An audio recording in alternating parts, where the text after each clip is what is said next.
बिस्मिल्लाहिर्रहमानिर्रहीम। अस्सलाम वालेकुम दोस्तों, उम्मीद करता हूँ आप लोग सब खैरियत से होंगे। आज है 1 अक्टूबर 2025 और वेलकम करता हूँ आपको एक और नए व्लॉग के साथ। दोस्तों, मैं आज तकरीबन 8-10 दिनों के बाद जो व्लॉग अपलोड कर रहा हूँ, उसकी मेन वजह कुछ आपके भाई की तबीयत नासाज थी। काफ़ी दिनों से तबीयत ठीक नहीं थी और साथ में ये दुकानदारी भी है, जिसकी वजह से व्लॉग अपलोड करने का या आप लोगों से मुलाकात करने का बिल्कुल भी मुझे टाइम नहीं मिला। लेकिन आज मैंने पक्का इरादा किया हुआ था कि आज जितनी भी मसरूफियत हुई या जैसी भी तबीयत हुई, आज आप लोगों के साथ लाजमी गपशप करनी है, क्योंकि जब अपनी फैमिली के साथ बंदा टाइम स्पेंड नहीं करता तो उसे अजीब सा ही लगता है।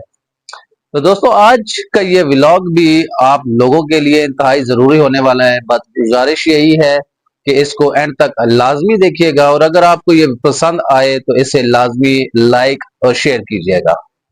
तो क्या आप लोगों ने कभी सोचा है कि आपकी दुकान पे आने वाले कस्टमर्स आहिस्ता आहिस्ता क्यों आपकी दुकान को छोड़ जाते हैं या आपकी दुकान से गायब हो जाते हैं? असल बात यह है कि एक दुकानदार की सबसे बड़ी कामयाबी ज्यादा सेल करना नहीं है, बल्कि ये है कि उसकी दुकान पर गाहक एक दफा से हटकर कितनी दफा उसकी दुकान पर वापस आता है। आज के व्लॉग में मैं आपको वो वजूहात बताऊंगा जिसकी बिना पर गाहक एक दुकान से दूसरी दुकान पर शिफ्ट हो जाता है या एक आध दफा दुकान पे आके दोबारा उस दुकान पे एंटर नहीं होता। और इसके साथ साथ वो चंद राज बताऊंगा कि आप जिन पर अमल करके अपने गाहक को रेगुलर कस्टमर बना सकते हैं जो आपकी दुकान पर मुस्तकिल आएगा। तो चले डायरेक्ट शुरू करते हैं आज का व्लॉग और आपको वो टिप्स बताता हूं जो आपको रेगुलर कस्टमर्स दे सकता है। नंबर 1, दुकान की सफाई। सबसे पहली बात जो कोई भी कस्टमर दुकान के अंदर दाखिल होते ही नोट करता है वो है दुकान की साफ सफाई। माने या ना माने, लेकिन एक अच्छी दुकान, साफ दुकान गाहक के ज़हन पर पहला अच्छा इंप्रेशन डालती है। अगर आपकी दुकान की शेल्फ्स पर मट्टी हो, चीजें इधर उधर बिखरी हुई हो, तो गाहक का सबकॉन्शियस माइंड फौरन इस बात को ऑब्जर्व करता है और वो डिसाइड कर लेता है कि दोबारा इस दुकान पर नहीं आना। नंबर 2, दुकानदार का रवैया।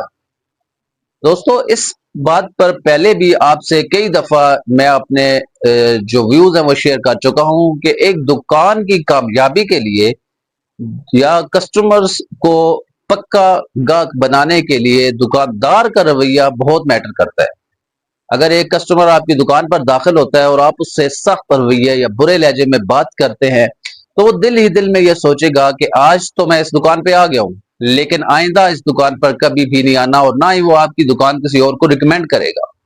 लेकिन अगर उसी कस्टमर के साथ आप अच्छे रवैये से पेश आएंगे, हुस्न अखलाक से पेश आएंगे, तो यकीन जानिए कि वो कस्टमर ना सिर्फ आपका अपना प्रॉपर कस्टमर बनेगा, बल्कि वो 10 कस्टमर्स और आपकी दुकान पर लेके आएगा।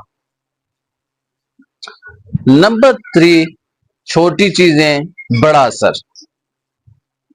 दोस्तों, यकीन जाने कि कभी कभी गाहक को दी हुई छोटी सी चीज, छोटा सा गिफ्ट या कोई ऐसी फेवर आपको इतना जबरदस्त और रेगुलर कस्टमर्स दे सकती हैं कि आपकी सोच में भी नहीं होगा। कभी कभार, मतलब इसको अगर मैं तफसील में थोड़ा जाके आपको बताऊं, तो कभी कभार अगर कस्टमर आपकी दुकान पर आता है तो वो आपसे अगर सामान लेने के बाद कोई एक्स्ट्रा शॉपिंग बैग मिसाल के तौर पे डिमांड करता है, तो कई दुकानदार हजरात को मैंने देखा है जो कि एक्स्ट्रा शॉपिंग बैग देने से इनकार कर देते हैं। लेकिन ये एक छोटी सी चीज आपको इतना जबरदस्त कस्टमर्स दे सकती है कि आपकी सोच में भी नहीं होगा। या अगर आपके कस्टमर के साथ कोई छोटा बच्चा है तो उसे आप एक छोटा सा गिफ्ट दे देते हैं जिसमें कोई कैंडी हो या कोई बिस्किट वगैरह कोई दे देते हैं आप, टिक्की पैक। तो ये एक्ट भी आपका उस कस्टमर के ज़हन पे इतना गहरा असर डालता है कि वो आपकी दुकान छोड़कर कहीं और जाने का तसव्वुर भी नहीं करेगा और आपके साथ एक रिश्ता बना लेगा।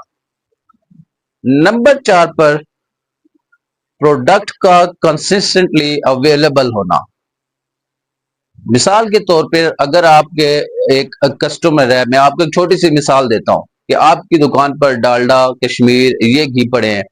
आपका कोई कस्टमर है वो ईवा ऑयल या घी यूज करता है, تو آپ کے پاس وہ پہلی دفعہ آتا ہے، آپ کے پاس نہیں ہے، وہ آپ کو بتاتا ہے کہ ہم لوگ یہ یوز کرتے ہیں، آپ یہ اپنی دکان پہ منگوا لیں، تو آپ کو چاہیے کہ فوراً اس کی ڈیمانڈ پوری کریں اور وہ پھر اس کے لیے ریگولر منگوا کے رکھیں۔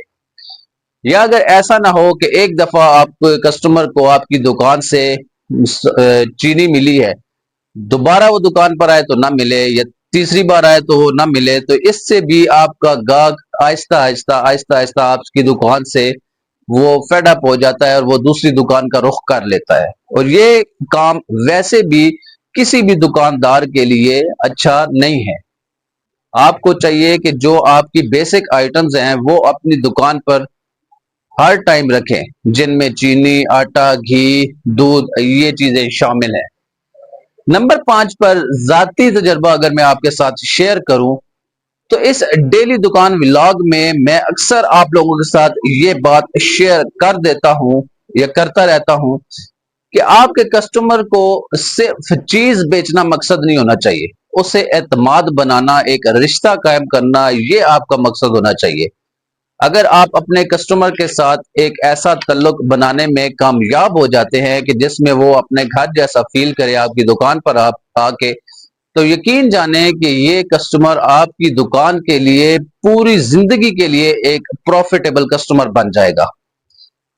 اگر آپ اپنے کسٹمر کو ایموشنلی کلوز اپنے ساتھ کرتے ہیں تو یہ آپ کی دکان کے لیے فائدے ہی فائدے ہیں، اور پھر وہ صرف خود نہیں اٹیچ ہوتا، پورے محلے میں جتنے بھی اس کے جاننے والے ہیں یا اس کے ملنے والے اس کے دوست اڑوس پڑوس میں ہیں، سب کو وہ آپ کی دکان آگے ریکمینڈ کرتا ہے۔ دوستوں یاد رکھیں، دکان صرف چیزیں بیچنے کا نام نہیں ہے، بلکہ یہ ایک رشتے کا نام ہے، جو رشتہ ایک دکاندار اور اس کے گاہک کے درمیان ہوتا ہے۔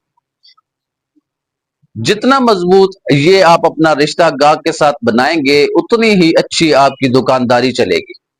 اگر یہی رشتہ آپ اپنے کسٹمر کے ساتھ خراب کر دیتے ہیں تو یقین جانیں کہ آپ کی دکانداری بھی آہستہ آہستہ فیل ہونا شروع ہو جائے گی۔ تو دوستو امید کرتا ہوں کہ یہ آج کی ویڈیو بھی آپ لوگوں کے لیے کافی ہیلپ فل رہے گی۔ اگر آپ نے میری یہ ویڈیو پسند کی ہو یا اس میں کسی قسم کا بھی کوئی آپ کے ذہن میں کوسچن آ رہا ہو تو آپ بے شک بلا جھجک مجھ سے کامنٹ سیکشن میں پوچھ سکتے ہیں۔ اگر اس نے آپ کے علم میں اضافہ کیا ہو تو پھر اس ویڈیو کو ایک لائک دینا بنتا ہے، اور اگر آپ میرے چینل پر نئے ہیں، چینل کو سبسکرائب نہیں کیا تو ابھی اس کو سبسکرائب کریں اور بیل آئیکن کو دبا دیں تاکہ آپ تک ہر وہ ویڈیو پہنچتی رہے جو آپ کے لیے مددگار ثابت ہو سکتی ہے۔ دوستو اینڈ میں اتنا ہی کہ خوش رہیں، خوشیاں بانٹیں، ان مشکل حالات میں ایک دوسرے کے لیے آسانیاں پیدا کریں۔ ملتے ہیں آپ لوگوں کے اگلے ولاگ میں، تب تک اپنا ڈھیر سارا خیال رکھیں۔ اللہ حافظ۔